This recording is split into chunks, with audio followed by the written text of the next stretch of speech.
people will be needed. Coaches will always be needed. People that like to help other people will always be needed. So just keep the hope, keep the fight, and stay connected.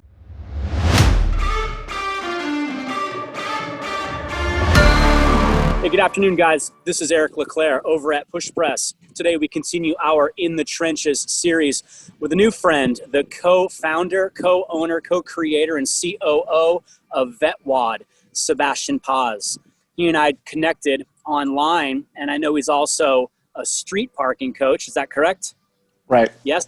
Awesome. So I'm super, super humbled to have him on today. We share a little bit of our past. We definitely have gotten involved in fitness together. And I want to bring front and center the vision, the mission, and the purpose behind VetWod. So without further ado, my friend Sebastian, tell us a little bit about yourself. Hey, Eric. Thanks for having me. Always, yeah, man. So that was kind of a good intro there. I'm Sebastian. I was a naturalized citizen. I was born and raised in Colombia, South America. Came here. Played soccer, joined the military, family man, fitness enthusiast, and like you mentioned, I, along with a friend, co-founded a nonprofit called Vet Wad, which gives back to the military, first responder community, and any supporters, really. Outstanding, man. So let's back up to that journey. Naturalized citizen, what motivated you to say, there's something on the other side, I want to go? Was it a family member? Yeah. Fill me in. I was going to say, it was at the time, it wasn't really a choice. I was 15, and my mom just decided that she had enough and didn't really see a bright future for my sister and I. So single mom, she brought my sister and I over to the U.S., to Miami, Florida, which I call home in the States. Awesome. And at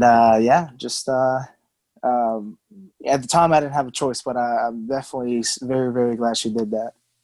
So very proud, obviously, very happy. Now, I mean, clearly so proud, in fact, that you decided to raise your hand and enlist. Tell me a little bit about your military journey. Yeah, so I came, the timing was so that we came over a few months before 9/11. Okay. And so, 9/11 was extremely impactful to me, as well as just being adopted into this nation, being offered and given, everything that we have here. So always been very thankful, always been, have had that in my mind, so I've always wanted to give back, to serve, and to as a way to say thank you, and as a way to just continue to do what and provide some of the opportunities that were given to me. Right. Okay. So you had a chance to enlist. Which branch of service did you select? The best one, Air Force. Oh, I'm gonna go. I should press end right now. Right, end on it. Right on. So what was your MOS? What'd you do? First 4 years, I was a firefighter medic. And then the last 4 years, I was a flight medic doing air evac. Outstanding. Outstanding. Did you have a chance then in that role? So you grew up as an enlisted man, correct? Right. And what rank did you get out after 8 years? What rank did you achieve? E7. I'm sorry, E6. E6. Yeah. So technical sergeant in the Air Force, yeah. Right. So you had to attend and graduate multiple schools, obviously, to make it through the ranks of E6, of which leadership, I'm sure, was pressed heavily as the cornerstone to not only to continue to teach, but to motivate and inspire those younger enlisted below you. Was there anything that you took from those schools and those leadership roles you were challenged with in the Air Force and transition them now out into the civilian counterpart? Anything that stands out in your head? Yeah, I think those trainings were very military specific, and at the time for the roles that, they were pretty good, but I just always, took the approach of leading by example, of leading I guess from the back, where I can see everyone, where I was involved with everyone. I was always a fan of getting my hands dirty and working side to side with people. And I know that, I guess I'm out now and it doesn't matter, but I had a lot of leadership that wasn't like that. And I didn't, at the time, those were the leaders that impacted me or I respected the least. The ones that would just, bark orders or, demand a perfect PT score and, their PT score was a joke or wanted me to do, more work, but they would do less work. And so I just always took it upon myself to yes, lead, yes, delegate, yes, have leadership structure, but to earn respect and to be alongside and lead by example. Right. That's a huge characteristic that I think a lot of folks, we're either in really competent units with good leadership, or every once in a while we see the flip side of that coin. I can remember back to a school where the cadre, they made us fold up a piece of paper, and on one side they said, give us the top 10 attributes to the quality, the best leaders that you've seen. And then on the other side, give us the top 10 poorest attributes or the examples that you've seen of poor leadership. When you're done, fold that up, put that in your pocket. And we had to carry that around. That was an inspectable item for like 3 weeks. Upon graduation, they made us pull that back out, and they flipped that up and they said, now read that side that has all the poor characteristics. Today, that was when we made E5. Today, you are a sergeant. Don't ever do those things that you wrote down on that paper. Yeah. I should have that paper with me because here we are, 15 years later, I still have that paper. So I'm really happy you did that same thing. You learned from the poor leaders that you saw, and you're like, man, not me. I'm not going to do that to my guys or girls. Yeah. Right on. So lessons learned from your military service. If you were to look back on those 8 years, was there anything that stood out to you that was so significant that you're like, I'm going to take this with me and I'm going to absolutely use it to springboard into, let's say, what you're doing today? I think I did have the chance to have really good leadership too. And I think those were the people that cared about the little things. And a lot of times, when we're in the military, I'm sure you remember everything's about the mission, the mission first, right. So from the top to the bottom, there's always this accountability of, hey, this is what we got to do. If you do it wrong, then you'll hear about it. But if you do it well, you will never hear anything about it. So I always made a point to learn from my leadership that actually cared about each and every single individual and about the details. And so it wasn't, you wouldn't just, hear from them when it was time to bring down the hammer or somebody was in trouble, they would come and see you. They would come and connect with you, and they cared about your family. They cared about, whatever status or whatever life situation you were going through. Or they were, open door policy. And so just caring about the team and caring about the small things, I think made a big difference for the big things, And so that's something that I think I've brought over and just really cared about people and not just the outcome. So caring about the journey and not just getting there and then being upset at the end when, you may or may not get to that point where however you're supposed to. Right. That makes sense, man. So you got a chance then to ETS and you came out into the civilian counterpart. What did you do? Were you able to take those skills as firefighter medic or firefighter paramedic and then flight medic? Did you try to apply that out on the civilian side, or did you change careers completely? So I did, and it was kind of frustrating because I thought that because I was a firefighter medic and a flight medic and I had a lot of certifications and a lot of experience, I thought that being able to transition smoother was going to be an option, but it wasn't. I came out and I tried. I knew that I wanted to keep going in the medical field. Right. That's what I love, firefighting. But I was like, I told my wife, if there's anything that's ever going to take me out of firefighting, it'll be basically being a flight medic. You're doing medicine in the air, and so that's exactly what happened. And then I wanted to continue that, and I got out and I applied to fire departments. I applied to a lot of different things, and they didn't really accept any of my training, and they wanted me to start from the bottom. And I don't have a problem with that, right? Except, I'm a 30-year-old, wife and two kids. Yep. And I had to go back to like the fire academy, which I did like 8 years ago, and then back to EMT school, and all these things that I just at the time I couldn't. Already done. Yep. Yeah, and I just couldn't. I understand if you want me to, you want to train me. I understand that, but I just couldn't do that because a lot of times those aren't paid positions. So you have to put yourself through these academies and through this training, and then hope to get this job. So it just didn't work for me. So decided to go the nursing route, which what I was eventually going to go through.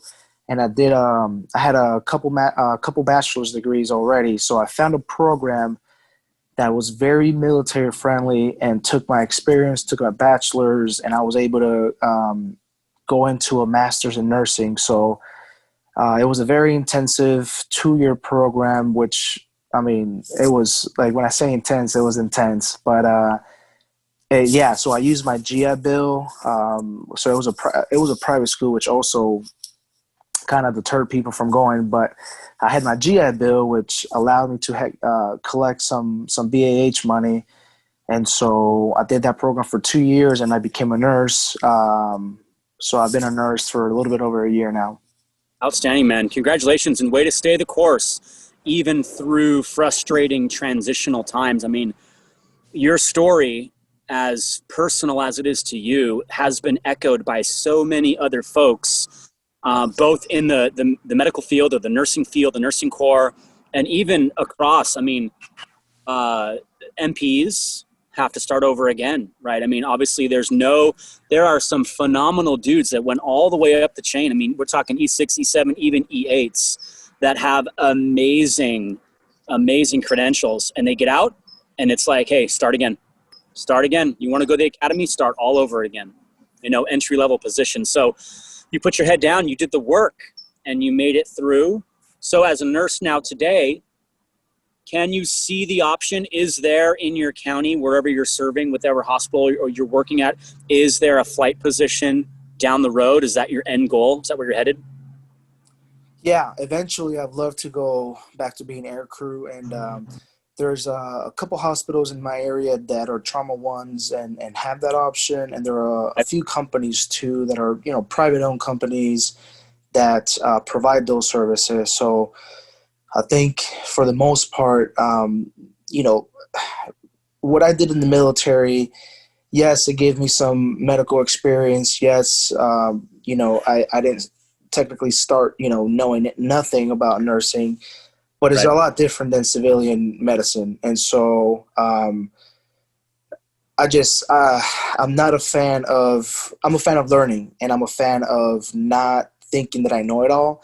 So the goal has been always to get in, to transition, because I still feel like I'm transitioning into being a civilian. I do have a long beard, but I feel like I'm still a baby into this transition. So getting my feet wet, getting good experience, getting used to the shift work, the hospital, the leadership, which is totally different. Oh, Yeah, I bet. and Bet. yeah, and then eventually I'd love to go back into it. Yeah.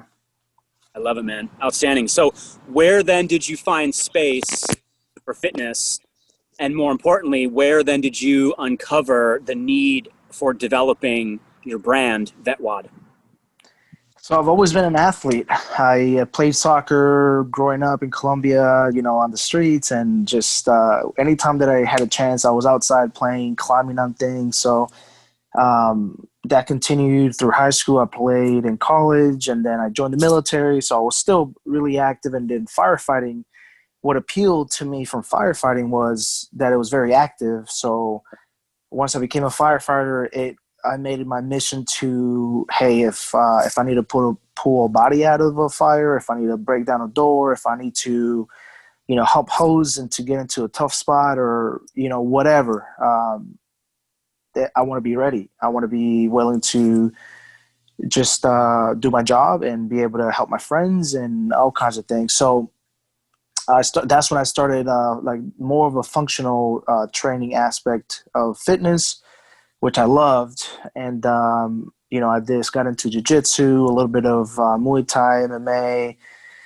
And then eventually, once I started having kids, I could no longer go to the gym for an hour, plus the drive. So it would be like an hour and a half, 2 hours.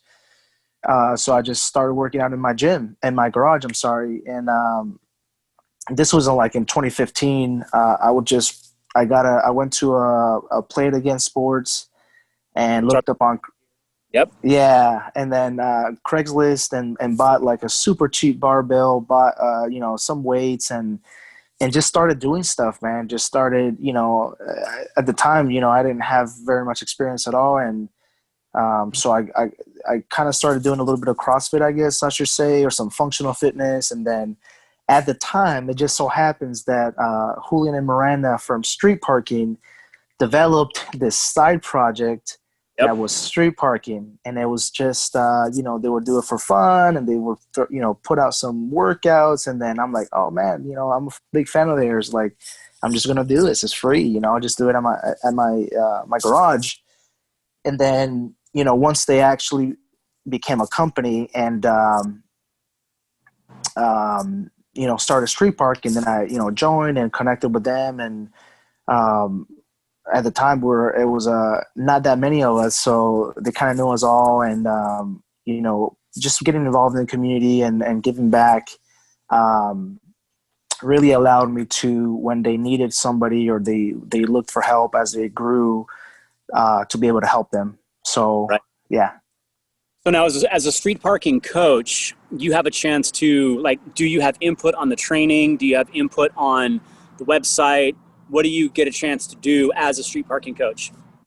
So for the most part, I get to connect and talk to the members and really help them to figure out what works for them, help the new members especially figure out, how we do things, where the resources are, if they have any questions about movements or things like that. So we do have some input, and yeah, Julian and Miranda are great about including everyone and just getting really good feedback from the team.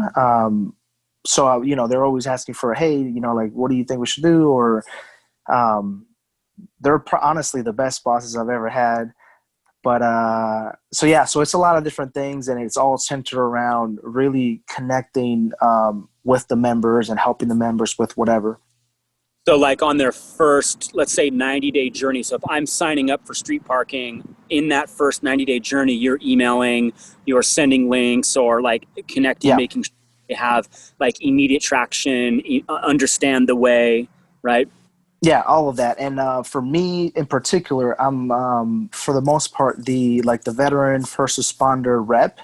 And so every time there's 4 or 5 of us coaches, and whenever there's new members, you get assigned a coach. Well, if you are in the military or you're a veteran or first responder and you have that background, even if you're a spouse, then they get assigned to me. I think I think they realized early on that, any way that we could connect with our members and it be more effective is always going to be best. So having somebody that understands PCSing, that understands deployments, that understands, the demanding military life. Yeah.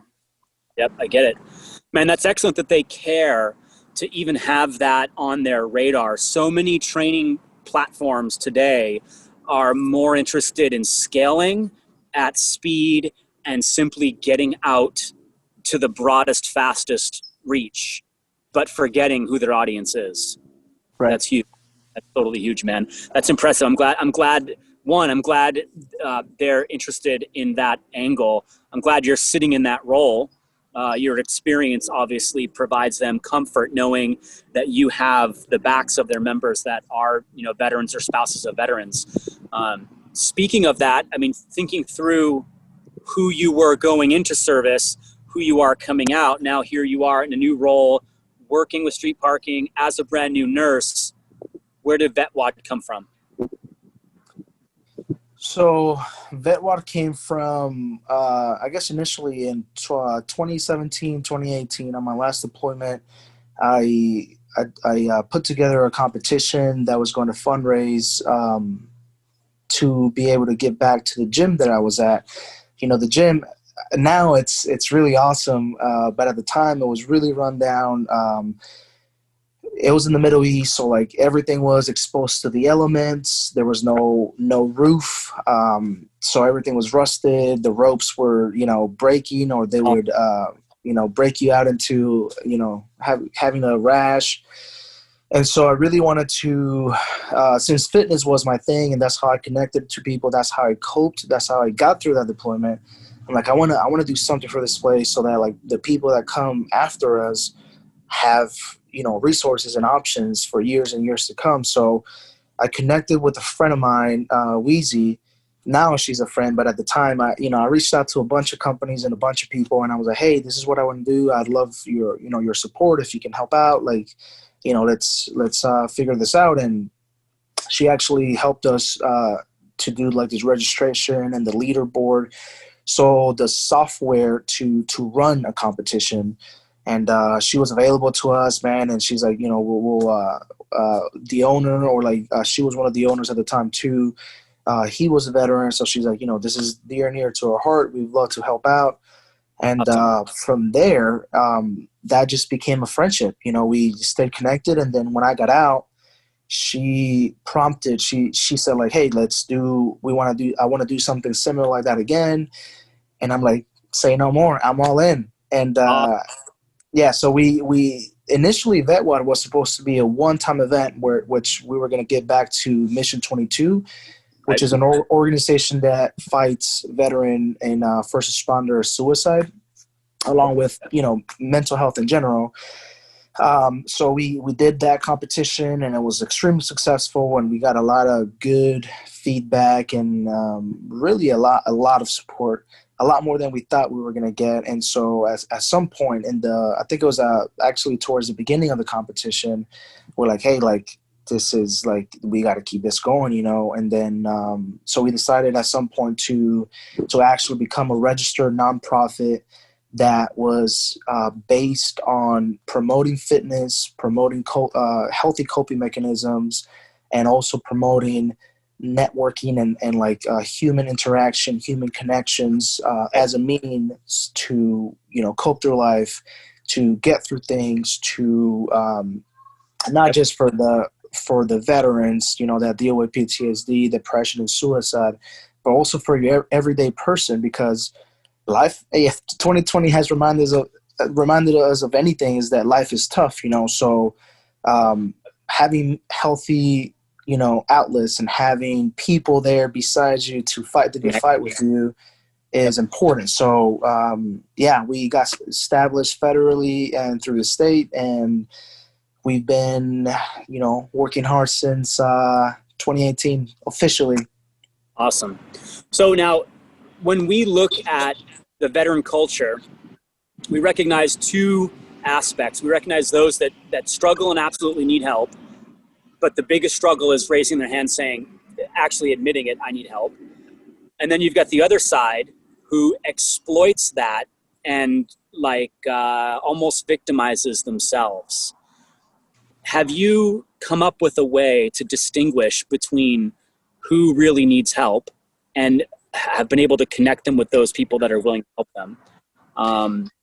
Has that been you at all, or have you seen that? No, I would say that we've definitely seen that. There's there's the ones that really don't accept or don't want help, and then there's the ones that use the system. So we do.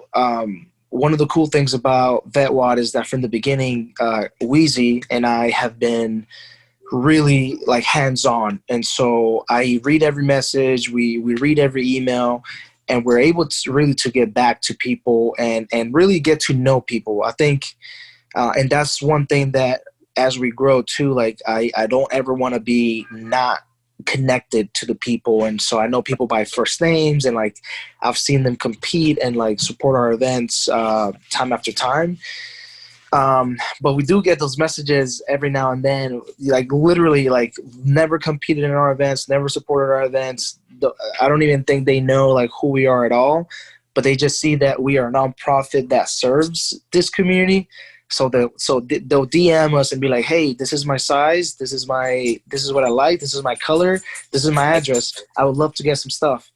And I'm just like, well, like I laugh about it, but I'm just like that's not. I mean, we're not a charity so much as we are a support, Mechanism. organization that networks. And if you need help, man, we're here. I read every message. I'm always on my phone because as much as I don't like social media and I don't like just dependency on electronics, like in this realm, in this area, there is a timeline.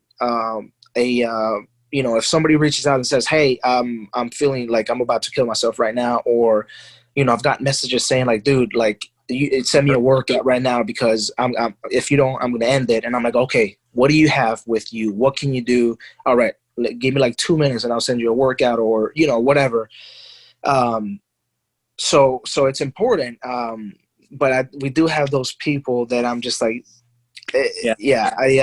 just because you're a veteran and just because you're, or a spouse or whatever, I don't think you're entitled to anything. And, I think people, you have to take advantage for sure. So paint the picture for me, as we wind down, paint the picture for me of the future of VetWod. Where would you like to see it go? And, or are there any other brands out there that you would like to align with in the future to kind of get your vision and your mission to the largest veteran audience possible?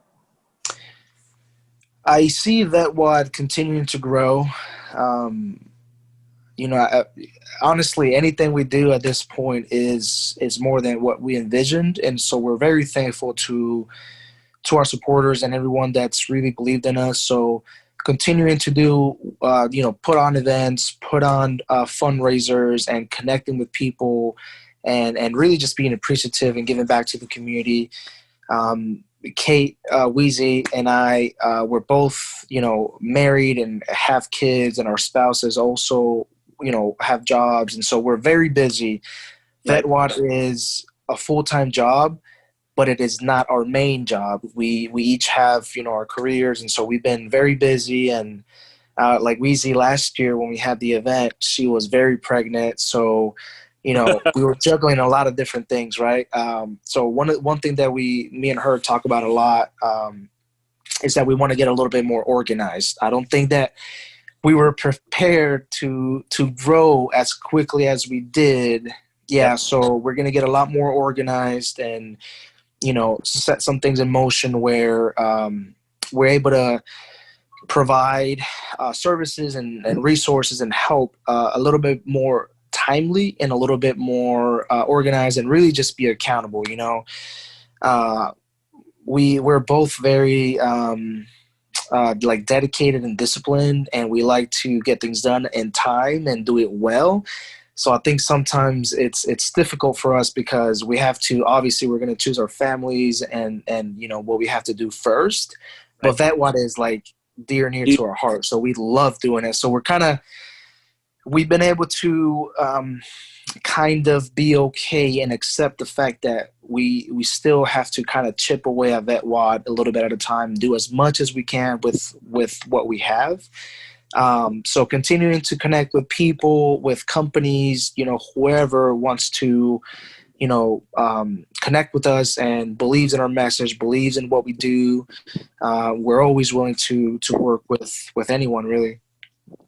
I love it, man. I love it. Well, I really hope today's platform gives our audience a chance to kind of dig in on there. Those folks that are listening, I'm sure we have a ton of both veteran ownership in our gyms, veteran coaches, and folks that could definitely be of interest, both on the participant competitor side, but then also potentially on the infrastructure and the development side. So, from here where we go is hopefully, like you do with your competitors, provide some connection and provide some opportunity for folks to reach out and say, hey, listen, I got an extra 5 hours a week or 8 hours a week, man. Let me help with something. So that might be a way to kind of grow that base of support for VetWod. Speaking of our platform, we're coming through COVID. I mean, obviously it was supposed to be 15 days to flatten the curve. And here we are, April, May, June, July, August, September, going in October, 6-7 months later. Yeah. We know in Southern California, at last, we're just under 100 gyms have closed. 100 affiliates or affiliates turned micro gyms have closed for good. That means owners are done, coaches have lost their job, and clients have lost their place to train. Those clients are now dispersed. Those coaches have had to go off and find employment someplace else, and even those coaches, right? So we recognize there's a lot of struggle still going on today, going into October. Leaning back on some of the inspiration, motivation, or charisma that you drew from in your early days as firefighter, paramedic, and of course, flight nurse, now all the way through to today, as a true nurse working out on the civilian counterpart, if you could use today's platform to provide any motivation to those struggling, both on the business side or struggling on the personal side, and I mean truly struggling as you do all the way to the line of struggling with life, what's the one sentence, what's the one piece of advice or inspiration you could give to someone today? That's tough, man. I think this time in our country and the world really has affected everyone, whether it's on the low level or on a high level. I would say I know it's hard in the moment, but I think to keep things in perspective and to know that at various times throughout, the history of our country or the world, really, we've had, situations like 2020. And so just hope that it will end, that things eventually will maybe not so much come back to normal, but that eventually we'll, get over whatever it is that happened, and we'll start the road to, rebuilding and reopening and, doing whatever it is that we have to do to get back on track to flourish.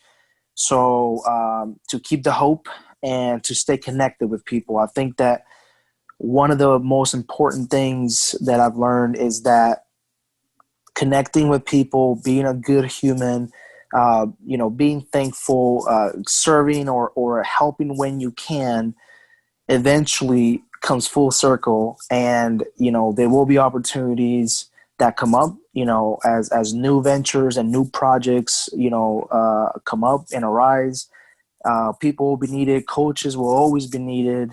People that like to help other people will always be needed. So just keep the hope, keep the fight, and stay connected.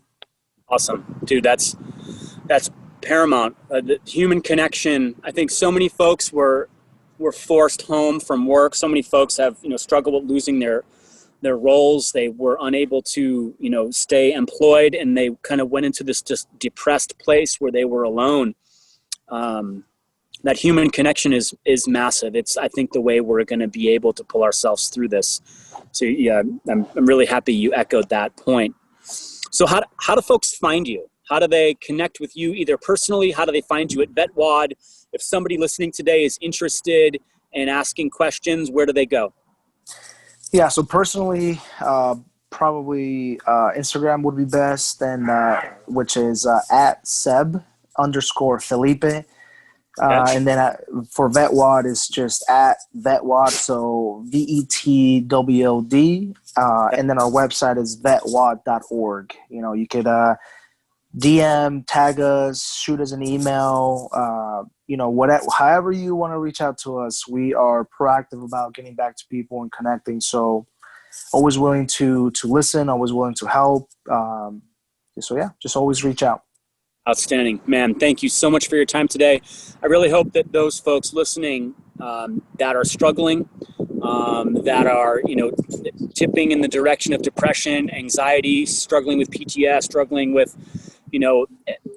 all of it, and not just our veteran culture, but our communities, our fitness culture, our coaching culture, can recognize all they need to do is ask for help. And there's going to be somebody there. Thanks, Yeah, man. and yeah, that's definitely we're here. Awesome. Thank you so much, man. I sincerely appreciate your time today. Thank you. Awesome. Hey guys, thanks for watching. If you like what you saw, make sure you like our channel, subscribe, and check out our other videos right here.